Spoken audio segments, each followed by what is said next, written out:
আচ্ছা, ধরো কোনো এক গভীর রাতে তোমার সাথে কথা বলতে খুব ইচ্ছা করতেছিল, তোমারে মেসেজ দিলাম, মেসেজটা সিনও করনি, তোমারে দেখতে খুব ইচ্ছা করতেছিল, তাই কল দিলাম, কলটাও রিসিভ করতে পারোনি।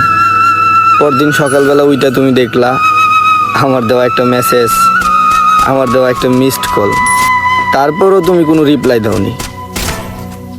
তারপর ফেসবুকে ঢুকলা, ফেসবুকে ঢুইকা স্ক্রল করতে করতে করতে করতে হঠাৎ আমার বন্ধুর দেওয়া কোনো একটা পোস্ট তোমার সামনে আসলো, আর সেইখানে আমার একটা ছবি দেওয়া, আর সুন্দর করে ক্যাপশনে লেখা, আমাদের ছেড়ে এভাবে চলে যাবি বন্ধু কোনোদিন ভাবতে পারিনি, ভালো থাকিস বন্ধু, দোয়া করি আল্লাহ যেন তোরে জান্নাতবাসী করে।